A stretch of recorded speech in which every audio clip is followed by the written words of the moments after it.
Comienzo de Palabra Viva, Viva en Familia, con el Padre Joaquín del Valle de San Joaquín.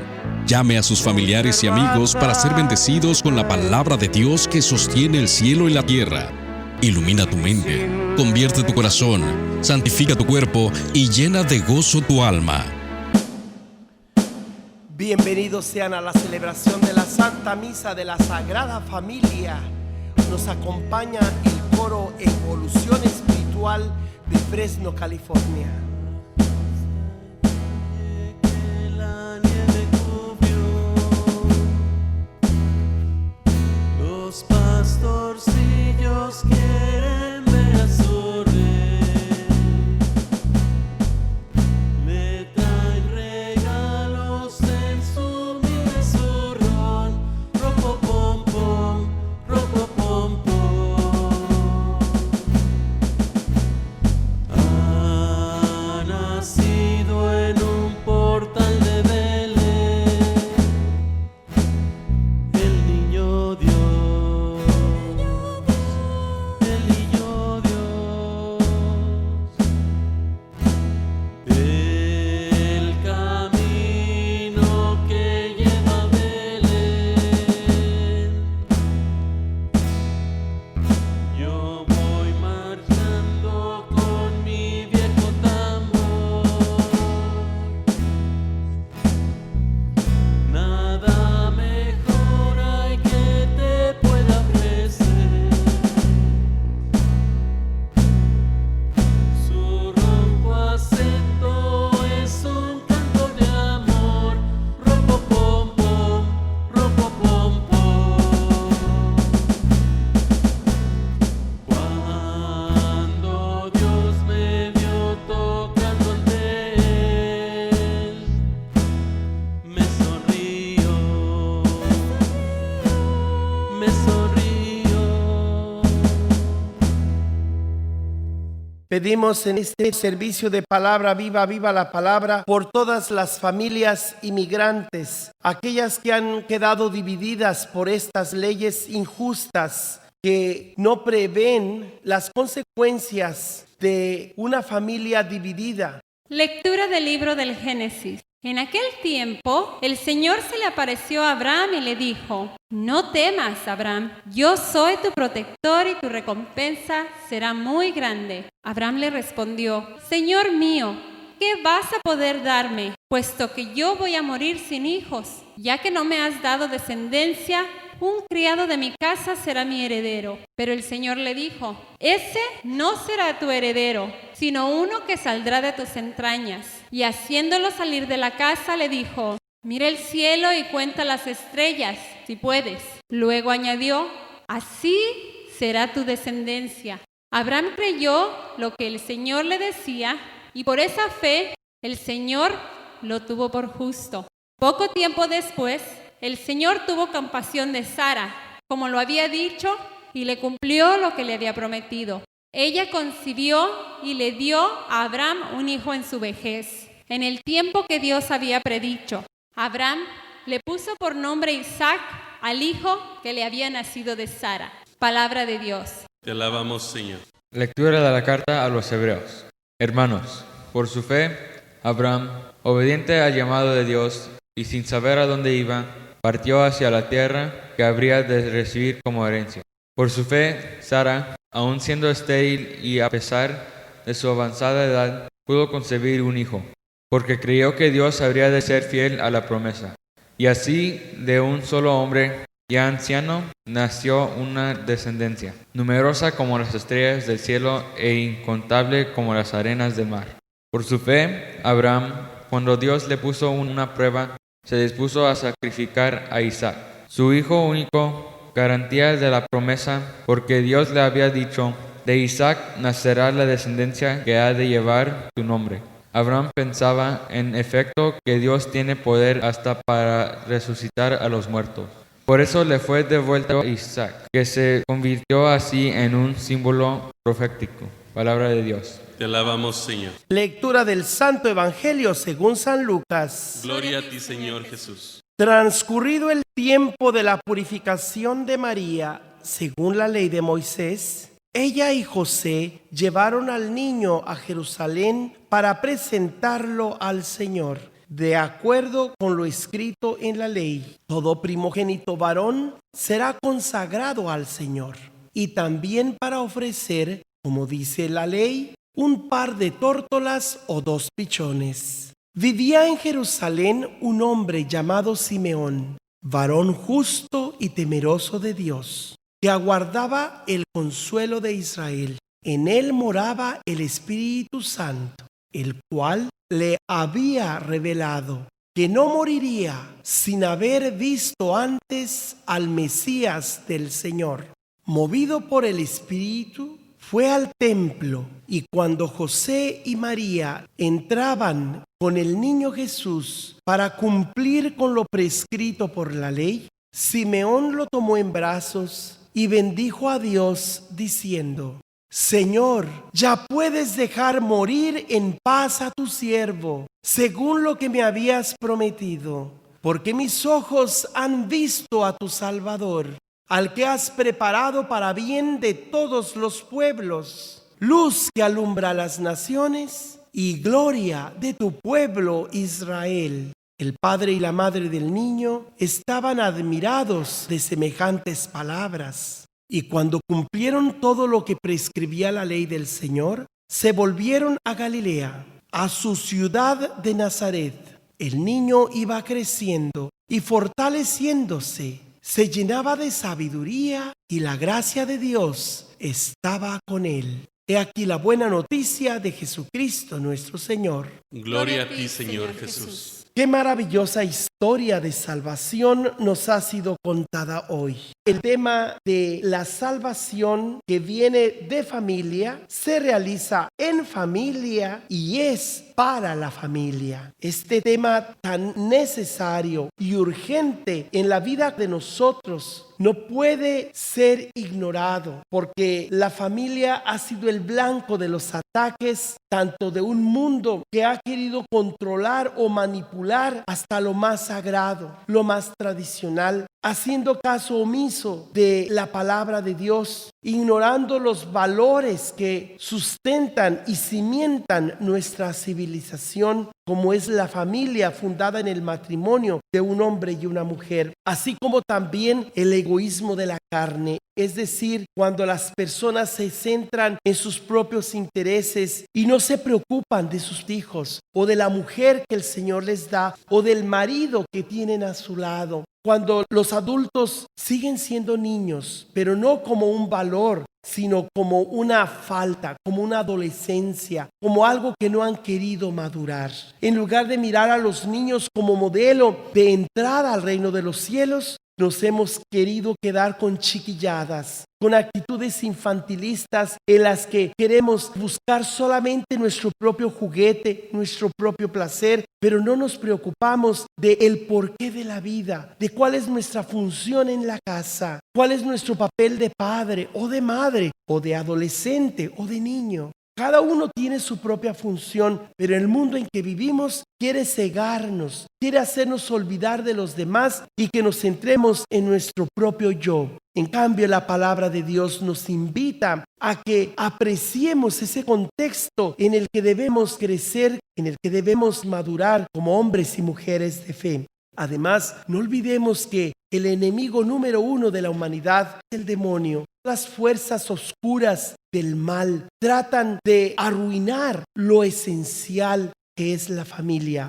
Una vez que la familia es destruida, quedan los individuos, las personas, a la intemperie de las fuerzas satánicas, de aquellos espíritus que rondan en el mundo para perder a cada corazón, cada alma, cada cuerpo, cada mente. Y por eso la familia es el blanco de los ataques de un comercialismo, de un consumismo que no se fija en la destrucción de los valores tradicionales, sino que busca solamente comercializar o materializar aquello que es todavía espiritual, que guardamos como muy precioso, como muy personal y familiar, que son nuestra fe, nuestra esperanza y nuestra capacidad de amar. La familia de Abraham, como lo dice la primera y la segunda lectura, era de lo más disfuncional anónimo y triste porque experimentaban la ausencia de niños. Había esterilidad por parte de Sara, pero Dios, a pesar de esa circunstancia tan terrible que simbolizaba prácticamente la muerte, porque ser estéril significaba que no podía haber hijos y por lo tanto estaban destinados a desaparecer de este mundo y no dejar a ningún nieto o bisnieto que les recordara. Era la peor desgracia o maldición que sufrían las familias judías. Aquello que toda familia de cualquier nación o religión más anhela son precisamente tres cosas: la necesidad de una propiedad, de una casa, de un terreno, que simboliza la dignidad y el respeto de cada ser humano.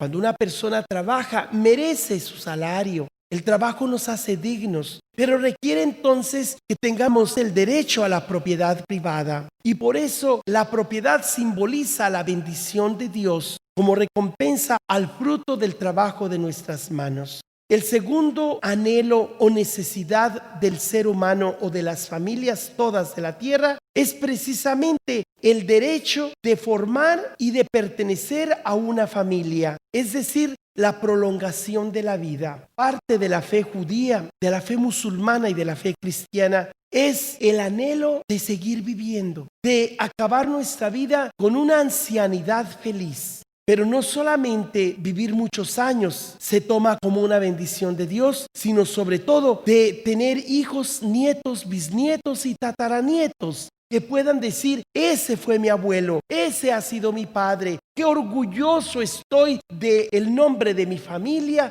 porque mi padre ha sido un hombre de respeto. O mi abuela, mi madre, nos ha educado con lo mejor que ellas han recibido también de sus antepasados. Pertenecer a una familia es parte del anhelo más profundo de cada persona. Y no importa de qué religión, de qué nación, de qué raza, pero el sentido de pertenencia a una casa, a una familia, es natural a nuestra dignidad de hijos e hijas de Dios. El tercer aspecto o necesidad de los seres humanos es un renombre. Renombre significa que tu nombre no es uno más, sino que cada uno somos nombrados con un nombre propio, o el nombre de mi abuelo o el nombre de familia, el apellido diríamos, es importante porque con ese nombre o con esa familia queremos dar un legado a nuestros hijos y a los hijos de nuestros hijos. Por eso el celibato, la esterilidad, la virginidad no eran bien vistas en un ambiente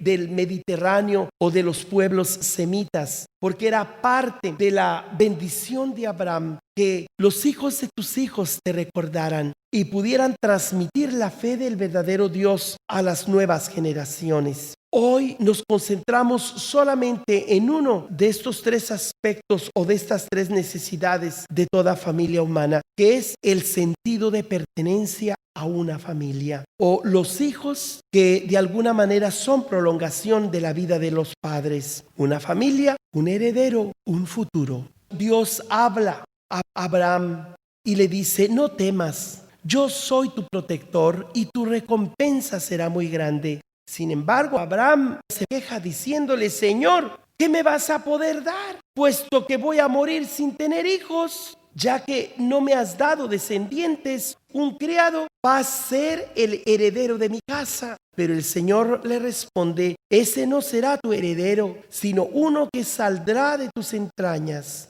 Y haciéndole salir le dijo: mira hacia el cielo y cuenta las estrellas si puedes. Y enseguida le dice el Señor: así será tu descendencia, tan numerosa como las estrellas del cielo y como las arenas de las playas marinas. Abraham creyó lo que el Señor le decía, y por esa fe el Señor lo tuvo por justo. ¿Por qué? Porque una persona que tiene confianza en otra, de alguna manera indica que es justa, que le da su propio lugar. Cuando Abraham cree en Dios, también reconoce que Dios es Dios y que Él es su criatura y que Él depende totalmente de la providencia divina.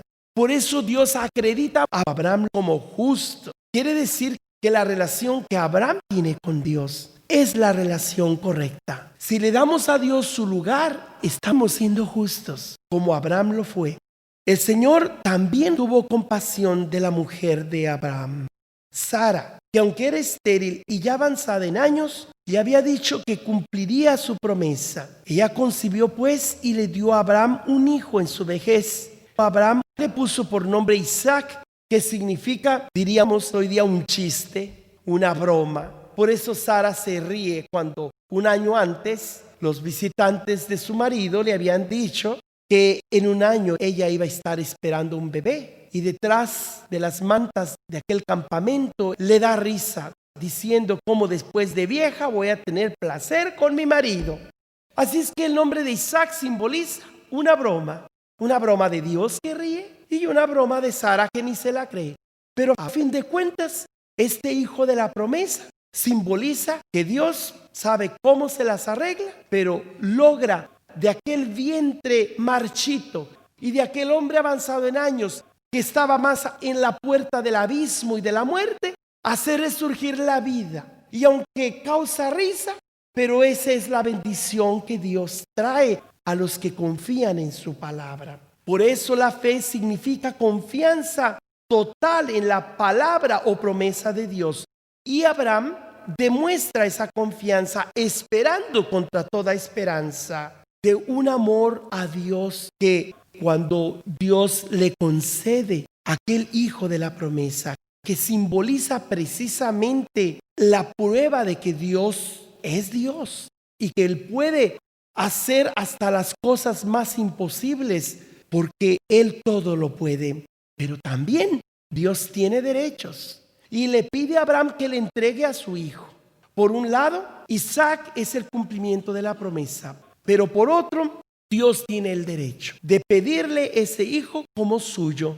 Y cuando se lo pide en sacrificio, Abraham no duda, muy a su pesar, con lágrimas en los ojos indudablemente, sabiendo que ese hijo que tanto anhelaba y que ahora lo tenía, y era a través del cual que Dios iba a darle una innumerable descendencia, y ahora Dios se lo pide. Qué Dios tan extraño y sorprendente. Por un lado da y por otro quita. ¿Quién cree en ese Dios? Abraham es el que cree en ese Dios. A pesar de que no sabe ni cómo, se dispone a sacrificar a su hijo. Cuando manda Dios el ángel para detener el cuchillo en el brazo de Abraham, un brazo levantado, listo para degollar a su hijo. Y le dice Dios por medio del ángel: detente, Abraham, porque ahora veo que crees en mí. Por lo que has hecho, te aseguro que quedarán benditas todas las naciones de la tierra que tengan la fe que tú tienes. Ahora veo que eres temeroso de mi nombre. Y por ese amor, por esa piedad a toda prueba, por esa obediencia que has demostrado, yo te aseguro que tú ahora serás causa de bendición para todos de aquí en adelante. Y entonces el Señor hace que de la maleza, de las hierbas, haya un cordero. Quizás se le perdió algún pastor y ahora Abraham toma por los cuernos a ese cordero y lo sacrifica en lugar de su hijo. Y de esa manera se nos habla cómo la salvación viene a realizarse por medio de un sacrificio, el de un hijo muy querido. Isaac es perdonado y en cambio se ofrece la sangre de un cordero. En cambio, cuando vendrá Jesús, el Hijo de Dios, no habrá nada ni nadie que lo sustituya. Más bien, Él será sacrificado para que a partir de la muerte de Jesucristo no haya razón para sacrificar a ningún ser humano de aquí en adelante. Ninguna religión puede llamarse genuina si usa la violencia, porque Jesús vino a sustituir todos los sacrificios, bien sea de los animales o de los vegetales o de los seres humanos. Cuando José y María se presentan al templo, vienen a ofrecer un par de tórtolas como lo indicaba la ley, para rescatar a su hijo que le pertenecía al Eterno Padre. Así como cumplieron primero con la ley civil del César, que se tuvieron que ir a empadronar a Belén, ahora cumplen con la ley de Moisés o la ley religiosa, que tienen que ir a rescatar a su hijo, que por derecho le pertenece a Dios por ser el primogénito, y ahora se lo llevarán a su casa de Nazaret y lo criarán allí como todo un niño, un joven, un adolescente y un adulto, un hombre hecho y derecho que vendrá a ser educado por José y por María. Esa familia de Nazaret es tan extraña y tan rara como lo fue la familia de Abraham y de Sara. Como nos dice el Papa Juan Pablo II en su exhortación apostólica Redemptoris Custos, que José tuvo la misión de educar al niño y de enseñarle un oficio y de esa manera cumplir con su deber de padre. Pero al mismo tiempo, su esposa, aun cuando era su mujer, sin embargo, vivió en su virginidad, protegida por ese varón de la estirpe de David, y cumplió de esa manera con la misión que le tenía el Espíritu Santo. Por eso esa familia, que no es igual a las demás, sin embargo es modelo para toda familia, porque el aspecto carnal no queda anulado así nomás, sino queda integrado en el proyecto de salvación que nos trae el Espíritu Santo. Vamos a evangelizar a nuestras familias con esa melodía que reflejen la presencia de Dios, no para cancelar nuestra capacidad humana, nuestras emociones, nuestra sexualidad, nuestro calor humano, sino para permitir que Dios bendiga nuestras relaciones familiares y hacer de nuestras familias santuarios, iglesias domésticas, donde José y María, donde el niño Jesús se hacen presentes por nuestra fe y nuestra alegría, nuestra obediencia a Dios en el servicio de la familia a la que el Señor quiere que pertenezca. Que ninguna familia comience en cualquier de repente. Que ninguna familia se acabe por falta de amor. La pareja sea el uno del otro de cuerpo y de mente, y que nada del mundo separe un hogar soñador. Que ninguna familia se albergue debajo del puente, y que nadie interfiera en la vida y la paz de los dos. Y que nadie los haga vivir sin ningún horizonte, y que puedan vivir sin temer lo que venga después. La familia comience sabiendo por qué y dónde va, y que el hombre ame la gracia de ser un papá. La mujer sea cielo y ternura y afecto y amor. Que los hijos conozcan la fuerza que tiene el amor. Que el marido y mujer tengan fuerza de amar sin medida, y que nadie se vaya a dormir sin buscar el perdón. Y en la cuna los niños aprendan el don de la vida. La familia celebre el milagro del beso y el pan. La familia comienza sabiendo por qué y dónde va, y que el hombre derrame la gracia de ser un papá.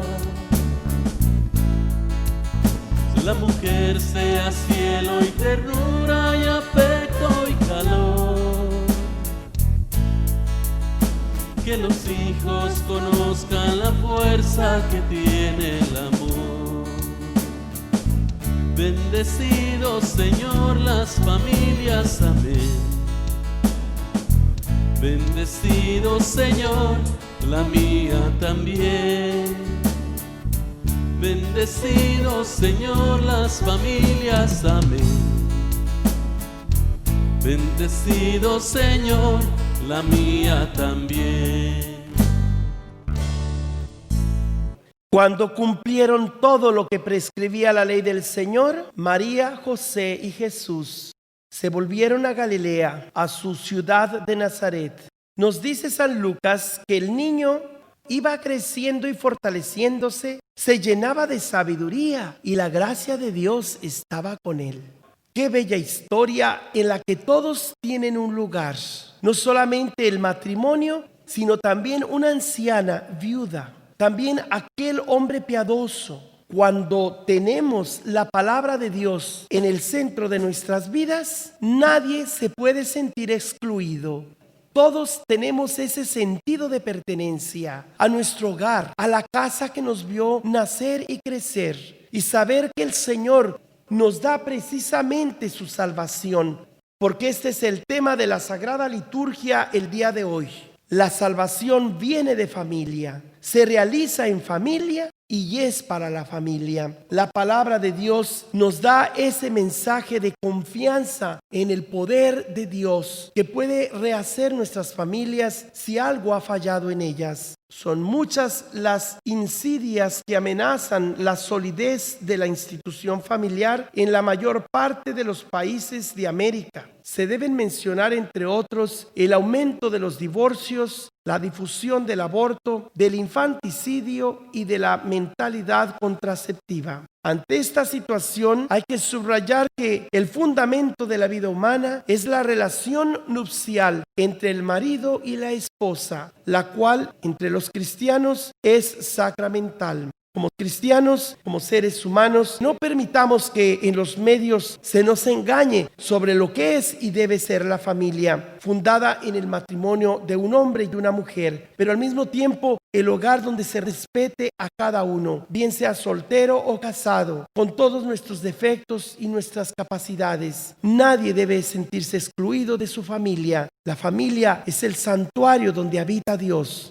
Que todos contribuyamos para que haya paz y armonía en nuestros hogares con la ayuda y gracia del Señor. Que la bendición de Dios Todopoderoso, Padre, Hijo y Espíritu Santo, descienda sobre ustedes. Amén. Si desean una copia de este servicio, la pueden encontrar en YouTube con el Padre Joaquín del Valle, en Facebook Calvario Tepeyac Carmelo, y a mi correo electrónico pueden enviar sus comentarios padrejoaquinevangeliza@gmail.com o puede llamar al 559-519-3750.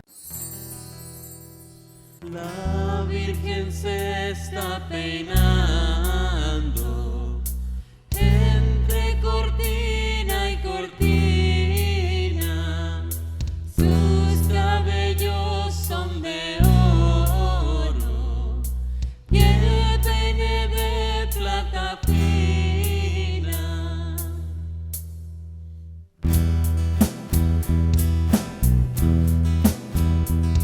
Pero mira cómo beben los peces en el río, pero mira cómo beben por ver a Dios nacido. Beben y vuelven a beber los peces en el río por ver a Dios nacer. La Virgen lava pañales y los tiende en el romero, los pajarillos cantando y el romero floreciendo. La Virgen se está lavando con un poco de jabón, se le han picado las manos de mi corazón. Pero mira cómo beben los peces en el río, pero mira cómo beben por ver a Dios nacido. Beben y vuelven a beber los peces en el río por ver a Dios nacer.